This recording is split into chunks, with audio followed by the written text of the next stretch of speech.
Hello, and welcome to an episode of From the Pitch to Perfect, where I, your host, Sammy B, but my government name is Samantha Brand, shows you all of my life transitions. I show you life transitions of friends of mine. If you go back in this podcast, you're going to even see transitions of my daughter when she was about 3 years old. It was so precious.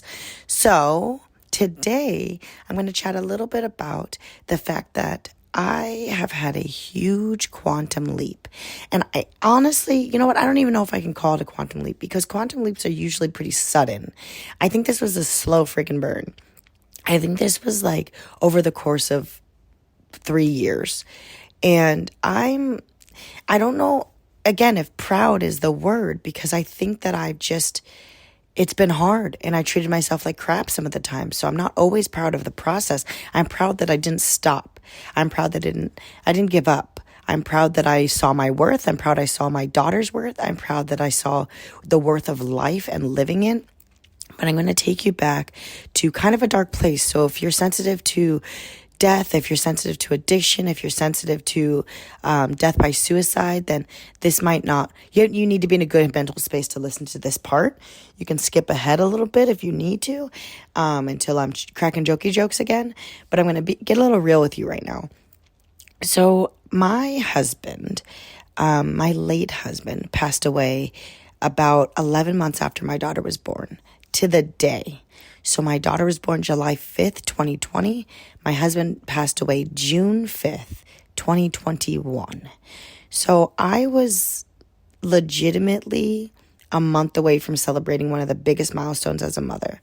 And a lot of people told me prior to that first year is literal death. Like, it's like you're just trying to survive parenting. You're like, don't break it. You're like, basically like just winging it, right? And you kind of get your bearings a little bit at 1 year old. Now, I think that that's BS because honestly, every year has felt so different than the year before. It feels like my first year every single time. I'm like, oh, wait, now you can reach this? Oh, wait, now you like the look of fire and really want to touch it? Oh, now you're negotiating with me? Oh, now you're learning how to be manipulative? So I think every year has been an insane surprise. But I didn't really get my first year of motherhood like everybody else does.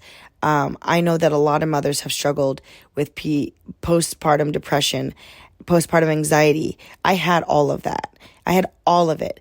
And I had it immediately. My daughter was born semi-alive. She had the cord wrapped around her neck and her shoulders. So I pushed for 3 hours at 10 centimeters. And every push, she'd come out. And then she'd go shoop back in when I was done with the contraction. So when she was born, she didn't cry. She didn't breathe. So she was taken away from me immediately. And so in my brain, what I did was, that there's no way that baby's going to survive past a week, past a month. So what I did was I detached from her. I didn't really want to hold her all that much her first month of life. I would breastfeed her. I would do the things I was supposed to do. I would breastfeed her, cluster feed her, all those things, and I would hand her back to my husband. Because what my husband was doing was, instead of detaching, he was clinging. So I was just like, there's no possible way that my daughter's going to live. And my husband felt the same. But instead of being like, oh, I don't want to attach myself, my husband clung to her with everything inside of him.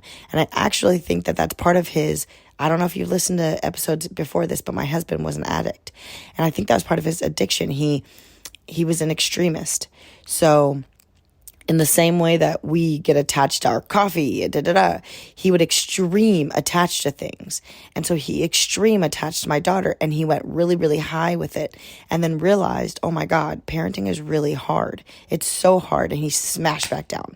And I think that happened. I don't know if you just heard me slap my leg, but that's what that sound was. That happened a lot with his addictive personality, was that he would have these expectations and he'd soar as high as possible. And then when the world and life didn't meet those expectations, he would come just straight down really, really hard, and then have to find something else to obsess about. And so when she was born, that was her. When he met me, that was me. Obsess. And it wasn't love bombing. He was genuine. All of it was genuine. But we were also in the midst of COVID, where we were home with a screaming baby. All we were allowed to do was take walks, which can get really old really fast, especially when my vagina had just fallen out of my body. It can get really old really fast. And I know that in his defense, like, he didn't see any of this coming. No one saw any of this coming. But what happens when you're stuck in a stage of pause or a stage of uncontrollables for my specific husband's addiction, it is the worst thing. Idleness is the devil's playground, is what they say. An idle mind is the devil's playground. And man, did that devil have a freaking monkey bars and swings in my husband's head. I swear to Bob. So I watched him. I watched him go from obsessed about this tiny little human being that we created to being stressed and scared about the tiny little human we created, because we were just stuck in the house and we felt, we had the witching hour at, 2 a.m., 7 p.m., where she would just cry. We would have times where we didn't know what she needed. And he started to feel inadequate. He started to feel like, what if I can't do this? And it was almost because of the immense amount of love he had for me and her that his brain was just starting to break. His spirit was starting to break. The addictions of his teens and early years were starting to come in. He was starting to think, I'm not worth all this. I'm not worthy of all this. And instead of being like, hey, let me change some things to make myself worthy, that's not the way that demons work. Demons, if you saw Hunter demon thingy, you see that what it happens is they start to tell you all the things you did wrong over and over, louder and louder and louder, until you can't hear anything else but the fact that you are a horrible human being and you don't deserve your wife, you don't deserve your daughter, you don't deserve anything. And that's what was happening in my husband's head, and I watched it. I watched it from an outside, but I was also still dealing with postpartum depression, postpartum anxiety. But after about 2 months of having this tiny, beautiful little daughter, my husband just convinced himself he was not good enough, and he turned back to drinking. He turned back to drugs. And I didn't know for about a month. He hid it from me for about a month. And then one day I come outside, I used to go to sleep from about 8 p.m. to 2 a.m. He would let me go into a room. My therapist suggested shutting the door. My midwife suggested, if you're not getting any sleep, you're gonna get sick and your daughter can't, handle that. So just try to sleep behind a closed door. So that's what I started to do. And in that time, my husband was just the sole whatever. She started to bottle feed and he became the sole caretaker at those hours. And one day I just couldn't sleep. I just was not okay. It was about 3 months after my daughter was born, and I came out of the room, and I looked over and then I smelled wine, and I'm like, my husband doesn't drink. He very specifically told me that when he drinks, it leads to hard drugs. So he doesn't drink. Not that he knew that about himself. And so I came out and I saw wine, and I was like, wait, what's happening? I don't understand. My daughter's asleep on we used to have this makeshift bed on the kitchen floor. It was like the only place we can get her to calm down. It was like the cutest little thing.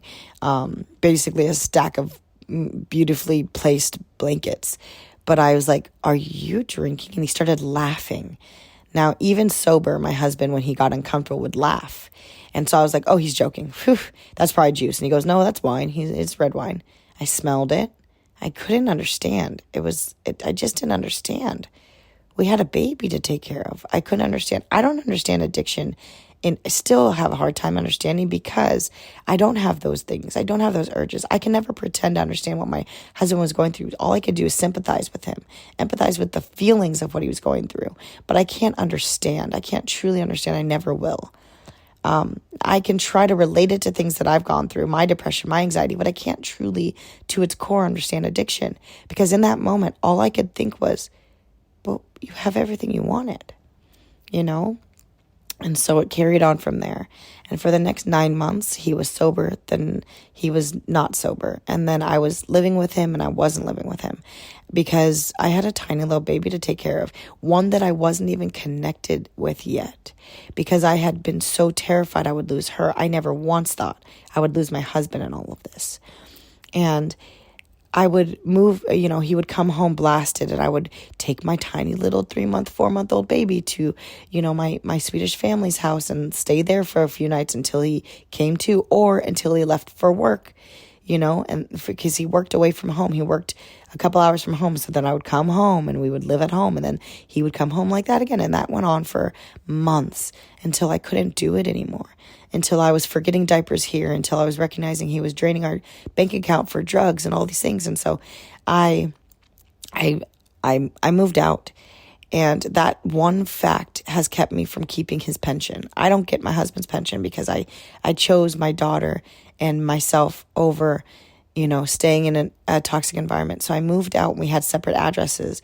And in Sweden, at first, the government wouldn't help me because I was married. They're like, hey, you've got his and I explained the situation. No, he's going through this and this. And I can't rely on him financially, but I have to take care of this baby. She's only 4 months old, 5 months old. And so the government started to assist me only on the fact that I was moved out from my husband.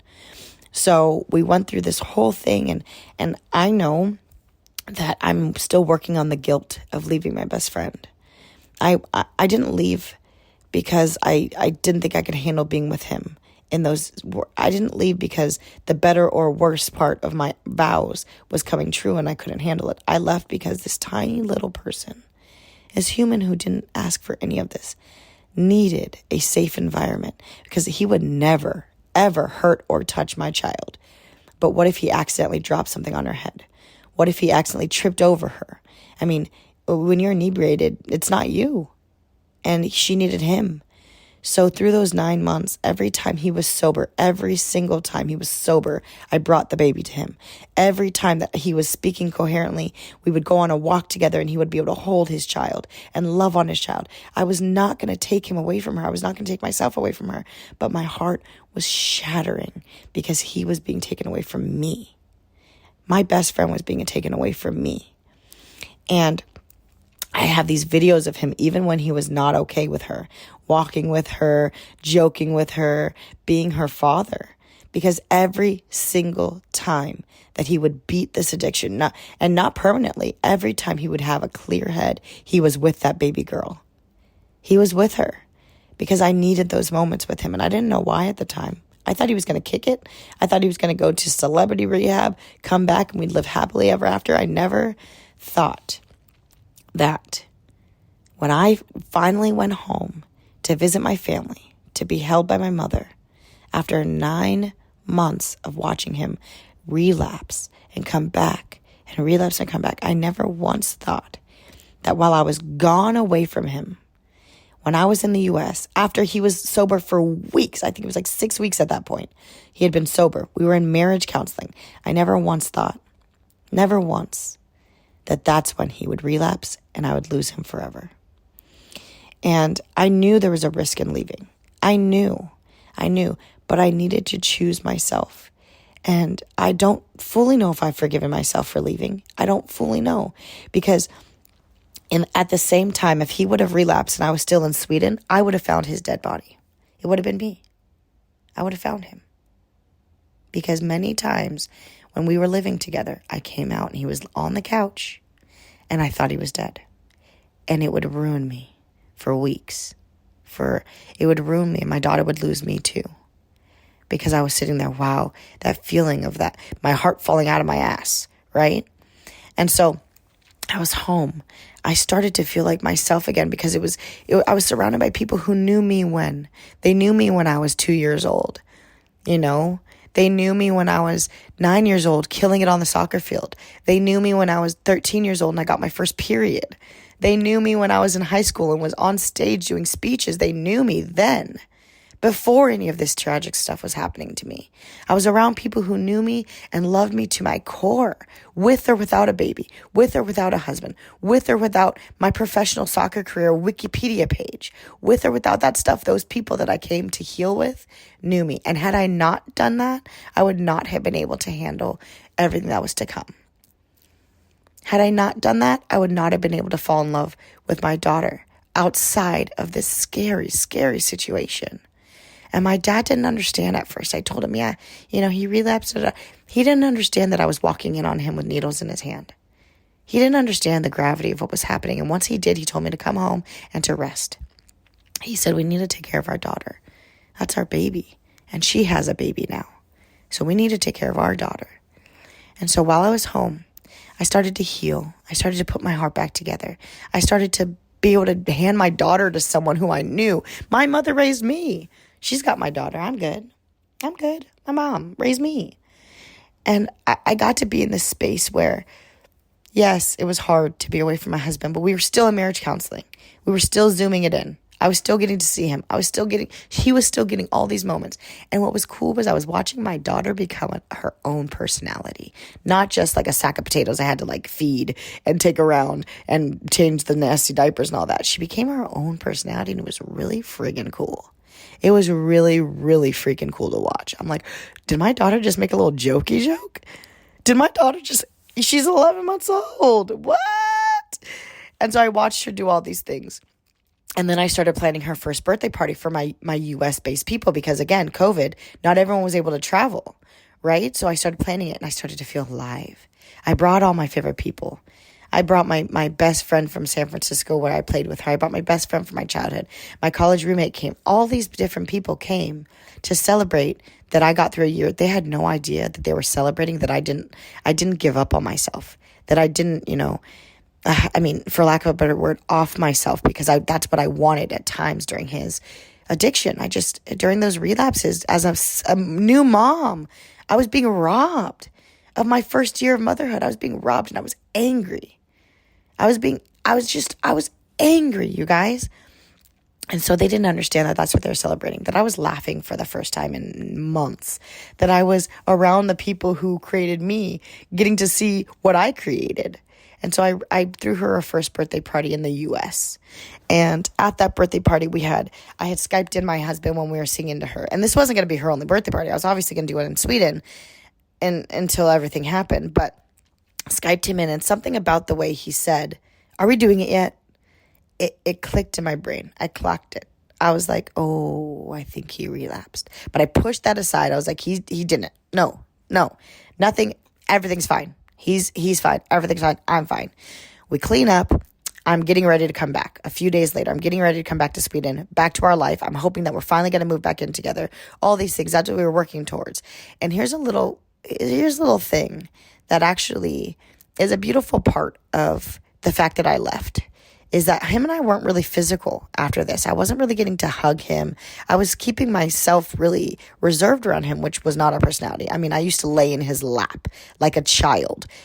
He would hold me like a child. Like, he was 6'3". I'm 5'2". He would literally cradle me. So we were very physical touch. I was just always touching him. We didn't walk anywhere without holding hands. Anywhere. It didn't matter if we were walking to the bathroom together. I'm holding his hand, right? And so right before I left, I gave him the first true hug I had given him in, again, 9 months. I gave him the biggest, warmest hug, and I whispered in his ear, "I love you. I love you." He didn't hear me. I repeated it 4 times. "I love you. I love you." And I said, "Be here when I get back. Okay? Take care of yourself." He was sober. He looked like, yes, of course, bright-eyed, bushy-tailed. He was sober when I left. And that hug, I will hold for the rest of my life. That "I love you," I will hold. Because something in me said, you need to hold him for a second. The night before I left, my daughter would not go down. It was like 11 p.m. She would not go down. And he looked at me, he goes, "Can I try?" And by golly, I didn't have anyone to try in months. I was like very hesitant though. I was like, you hurt me. How am I going to hand over my baby to? Yes, you can try. He put her to sleep in 3.2 seconds. And he got to hold his baby the night before we left. And we didn't know that was the last time. That was the last time that he put our baby to bed. But she got to connect with him. She got to sit against his bare chest. He got to hold her. The night before we left, the last time she would touch her father. And I sit here and I guess that's the only time I've cried in this whole story, telling you all this, is that it's not the sad stuff that makes me cry. It's the beautiful things that make me cry. So we go there, we have this birthday party. I get onto a FaceTime with him and I say, "Okay, when I come back, I'm going to need you to meet me at the thing, because people gave her some gifts, man. I need you to meet me at the train station and you need to come carry this stuff." And he goes, "I got something to tell you first. I need to talk to you." I was like, okay, he relapsed. You don't have to say much more. And then I was angry this time. I was really, really angry. I was angry because what? This was the first time I had this beautiful birthday party. It was the first time in 9 months that I got to be happy. This conversation happened on June 1st. This conversation happened the 2 days after her birthday party. This conversation happened when I was on a high. And then I went for a walk. He said, I relapsed. He said, I relapsed 10 days ago. Which means that for 10 days he was lying to me. Which means that for 10 days he was strategically talking to me only when he was sober. That means for 10 days he was looking my baby in the face and saying, and this is hard. This is hard to say. But I'm not going to be sober for you. I'm not going to do it. I don't care enough about myself to be sober right now. I don't care enough about who I am. I feel like I'm a horrible father. You had to run to U.S. I'm a horrible father. I'm a horrible person. So I need to numb myself. That's what he was saying. That's what he was saying. Because we were worth it. We are worth it. My daughter's worth it. I'm worth it. He didn't feel that he was worth it. And it's taken me a lot of therapy to get to that place. A lot of therapy to get to the place where I can say that and believe it. And truly believe that his addiction had nothing to do with me. Had nothing to do with his love for me and my daughter. It took me 3 years straight of therapy to realize that. Because he made choices based on the fact that he didn't feel worth it. We were almost too worth it for him. We were almost too good for him and his brain. That's what was happening. So I get this call, June 1st. He asked me, I was like, you know what? I was supposed to go back on June 4th, I believe, or June 5th. I was supposed to go back on June 5th. And I take some time, and he messaged me. I said, you know what? I'm not coming back tomorrow. Or I guess whatever day it was, who cares? I was like, I'm not coming back tomorrow. I'm going to take some more time here with my family. And he texts me this. He says, will you ever come back? Because obviously that was one of his biggest fears. I would leave him. And that's what might drive him to drink one of the times. It's like, oh, she left and she's never coming back. I might as well drink. I might as well ruin my life, you know? It just took the slightest lie from the devil in his ear to get him to do it because he was just so vulnerable at this point. We were never sleeping as new parents. We were, he felt so inadequate, even though he was killing. He has no idea. He was literally the best dad. He was the best dad. One touch from him and my daughter would calm down. One smile from him and my daughter would crack up. I mean, he was her favorite person. He was he was amazing at this. He just did not believe it. He did not think so. And so I hear this, that he relapsed. I hear that this, and I'm like, I need to clear my head. I need to stay here a little bit longer. He texts me, will you ever come back? And I said, I don't know how to answer that right now. And I don't know if I was being mean or if I truly didn't know. I didn't know. Maybe I didn't know. Sometimes when I think back and I want to beat myself up, I think I knew and I was just being callous. But I don't know. Maybe I didn't know if I was going to come back. Maybe I didn't know if that was my path, And so I didn't answer. I said, I don't know how to answer that. The next day I said, yes, I am coming back. He never got that text, you guys. He was gone that day. He passed away that day. I found that text unopened in his phone. He never got the text that I was coming home. Again, that was a very big point of beat myself up. I said, I should have just said it right away. I should have. No. I couldn't have changed anything. Because maybe if not right then, maybe later. Maybe later. Maybe not. Maybe he would have stayed sober if I came home. Maybe he wouldn't have. And risking all those things in life, risking your own sanity to try to think of what if, it's not worth it. It's not worth it. I can't change the outcome. I can't change that he took a drug he's never taken before and it killed him. I cannot change that. But what I can change is sitting and suffering. I listened to Brittany Noel this past weekend.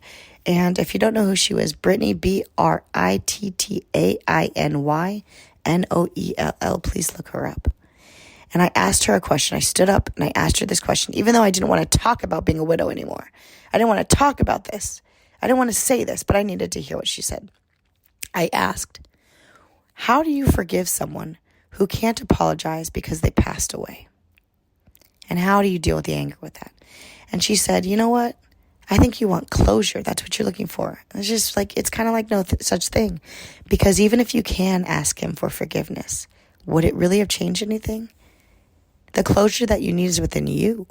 You've got to decide not to lay in suffering every single night in your bed. You've got to decide to walk in light when all you want to do is sit in darkness.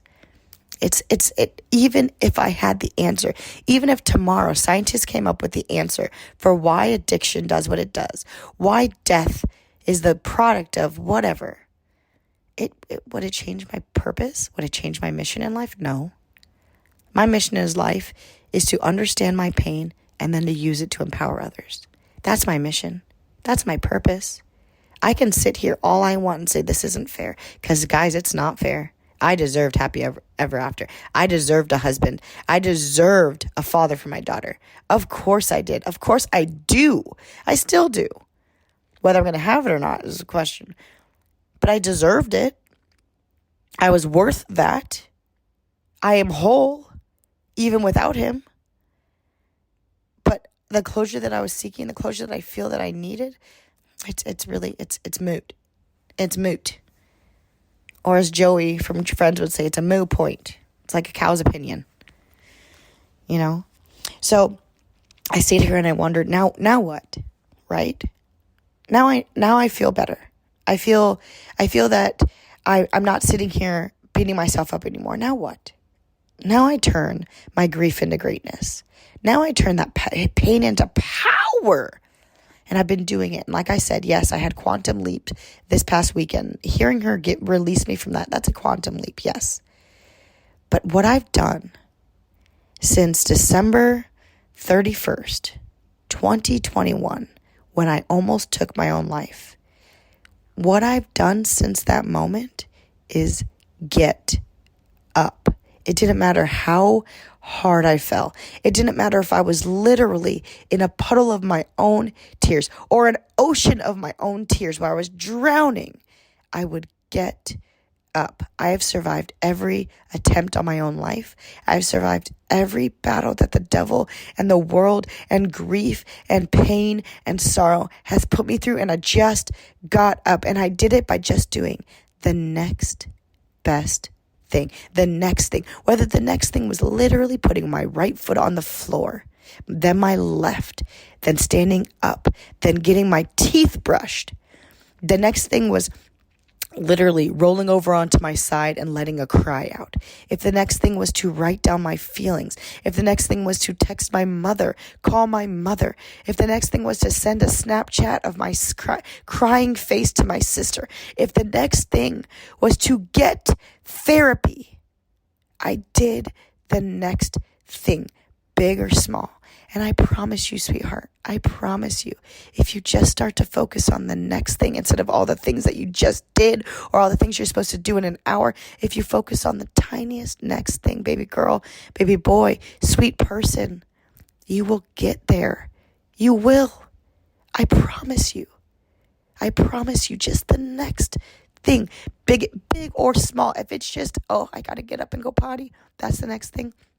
Do it. And if you do that enough, and if you seek out the positive next things, and if you start to look up and say, wow, I have really nice skin. Wow, I've got a really nice ass. If you start to sit there and you go and you start to look for glimmers instead of triggers, glimmers are just moments of happy. You start to look for those, honey, you will start to get up. You will start to beat all of the allegations that your demons are lying to you about. This is not a fast thing. This is years and years. And some people take 10 years, 30 years, 40 years, but they do it. And when they lose that battle, they go, bitch, is that all you got? Life, is that all you got? Because we will, I'm going to say the most cliche thing, we will win the war. I will not ever again, let anything take away who I am. Now it might, man, I could say that now and God might be giggling up there and being like, I got one more task for you and it's going to break you again. It might be coming. It might be coming. But I've gone through this horrible thing, so I know I can get through the next and the next. And when my daughter is older and she asks me about her father and she says, addiction, I'm not worth it. Oh God, no. I've been down that road. I could help her through it. When she says my skin color's not like yours, I'll be like, hey, I was raised with a white daddy. I got you. When she says my hair isn't long, flowy like the white girls next to me, I got you, baby. Your curls are beautiful and I'm going to show you how to love them. When she says the world is telling me I'm not good enough, I'm going to say, sweet girl, you are divine. You are so divine. And hopefully with the best of luck, she doesn't have these things because maybe I broke that generational curse for her. Maybe her things are going to be like, no, should I wear pink or should I wear turquoise? I look good in both. Maybe those are going to be her choices. Maybe she's going to get the soft life that I have wanted and desired my whole life. And why? Because I am healing. Because I decided not to pass my trauma on to her. The world might make her she's not going to have my trauma. The world might give her some trauma. She's not going to have the trauma of my mother and my grandmother and my great-grandmother. She will not. The buck stops with me. But it is my choice to heal on purpose. It is my choice not to sit in my suffering. It is my choice. And I'm making that for me, and she will benefit from it. Because generational wealth isn't just about money, which she will also get because I'm about to get paid. But she will also get my generational wealth in her emotions, in her love, in her family. All right? I am so excited that you have heard this transition because this is one of my longest podcasts because this is so important to me. It's so important for you to hear my story and understand that I am turning my pain into power. And it is not a one-time thing. It is a constant battle. It is a constant journey. It is constant. And you know what? That used to piss me off. When my therapist finally told me, she said, oh no, you don't get rid of grief. I almost walked into traffic. It was unfair in every way. Unfair. I was like, so I don't get to get over my grief? She said, no, it'll be with you forever. And now I've realized, okay, so grief, Gary the grief. How are we going to live together? How am I going to make sure that you don't step into spotlights that are meant for me? How do I make sure that you don't take blessings from me? How? Oh, pain is always going to be here? Hey, Petey the Pain. How do I make sure that did you notice that they're male names? That's funny. How do I know that how do I make sure that you are not going to take my joy? How do I do it? I've been writing. I write all the time, guys. I write and I write and I write. And I write down all the things that Gary the grief and Petey the pain has been trying to take from me. I promise you, my notebooks are I should burn them, bruh. I should burn them because there's some stuff in there. But I just did the next thing. Sometimes the next thing was writing. I accidentally wrote 2 books of poetry that way. Published. Okay? So, what now? Well, if you're dealing with things that do with, taking your own life, all those things, there are resources. Please, the next thing you can do there, which is so tiny, is ask a friend to research it for you. It is overwhelming to research your own shit. It is overwhelming. You could even tell that friend, hey, friend, I have a friend who's going through some stuff right now, and I'm really scared that she might take her own life. Do you know any resources? I'm looking for them for her. Boom, done. If the next thing is to join one of my writing challenges, do it. If the next thing is to join something like Turn Up Dance Fitness, join something like Zumba, join something like Mix Fit, join something like your grief share group at a church, do it. You could even ask ChatGPT, what 10 things can I do to get out of my own way? Chat Daddy's got your back. We have too many resources now. If the next thing is to brush your teeth, please go do that, honey, please. But I need you to hear me loud and clear. You are worth it. Every bit of you is worth it. And I promise you, even if you don't feel that way now, if you continue to show up for yourself, you're going to start trusting yourself again. And you are worth it, honey. You are worth it. So that is one of my stories. Because girl, I've been on ESPN. I have a life prior to all of this. I have a very big life. And I'll tell you all about it in this podcast. And I've told you lots of things already. So if this is your first podcast, if your first episode listening, please go back. Because the first one is of me and my daughter, and it's so freaking cute. I talked to a lot of my friends. I talked to a ton of my friends about their life transitions. My best friend from high school. I talked to so many people. So go back and listen. Subscribe, download, share with your grandma, whatever podcast stuff I'm supposed to say at the end. Do all those things. Like, share. Is that Instagram? Whatever. Do those things, okay? And if nothing else, if you do nothing else today, go tell someone that they're awesome. I love you guys. Bye.